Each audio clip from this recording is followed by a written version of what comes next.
Alright, y'all, gonna make a video out here today. We're cutting hardwood, and this is mainly chestnut. And I've been doing drone videos and stuff like that, and I put one on TikTok the other day, and somebody commented, what a waste of a good forest. And I understand where a lot of people's coming from on that, but it's really not, and I'll explain why. But logging in general has a bad name because we're out here cutting all the trees and killing the environment and things like that, when that's not true. Logging has a lot to do with the environment. Loggers are environmentalists, believe it or not.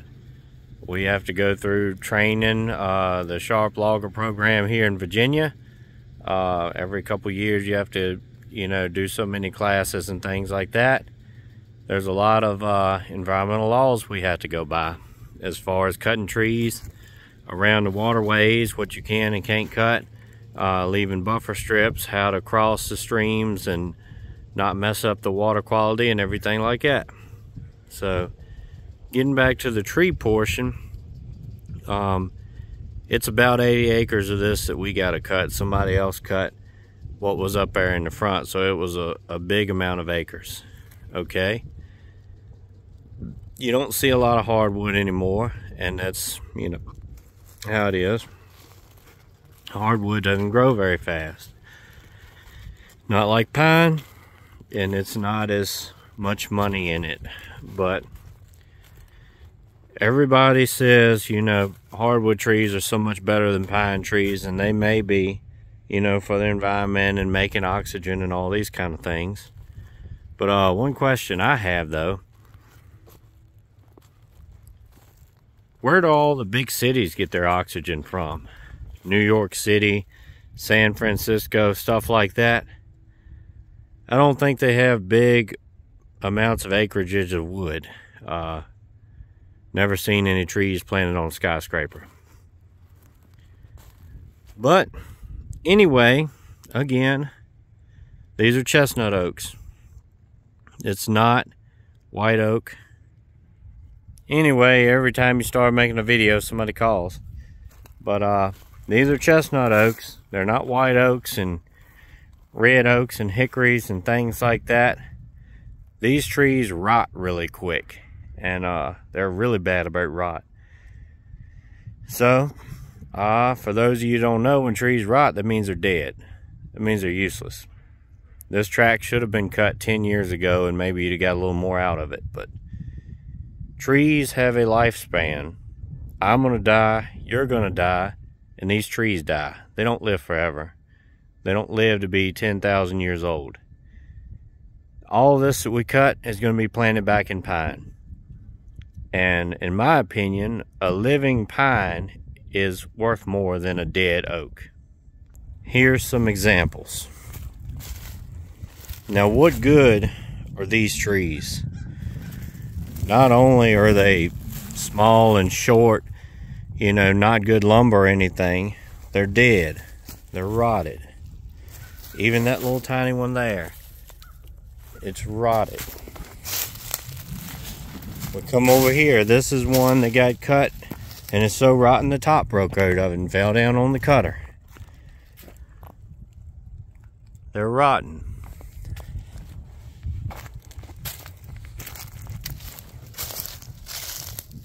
There's a rotten stump. And another one. And more. Now, granted, every one of these trees is not rotten and dead. There is a few solid ones in it. But it's a very big portion of it that's rotten and dead. That one there hasn't been cut yet, nor that one. But I can pretty much guarantee you with 99% accuracy, when you cut them, they're rotten. They got holes in them. These don't have holes in them yet. That one's a pretty good solid tree, but these are starting to rot. They're doty in the middle is what they're called. This one here is rotten.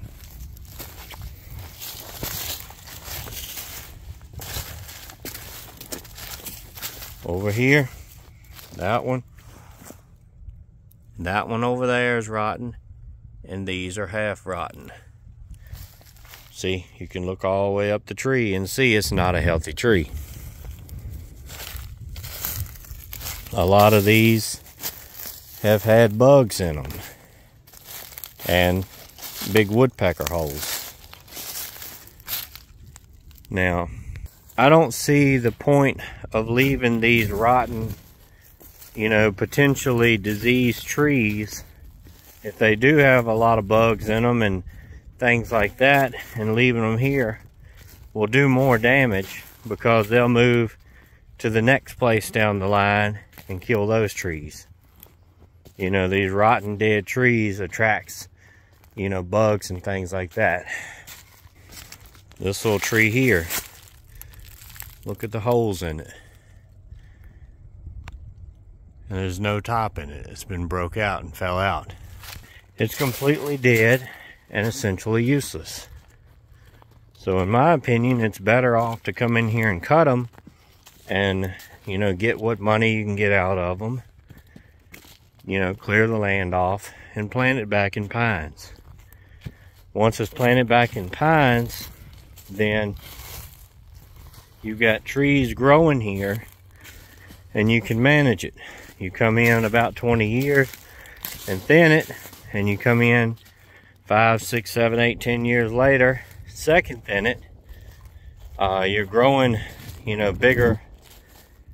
growing bigger trees to make logs and lumber and things like that, wood products. And you're also able to come in and thin them and make a little money in the meantime. Logging's a big industry. It's a lot of people that depend on it.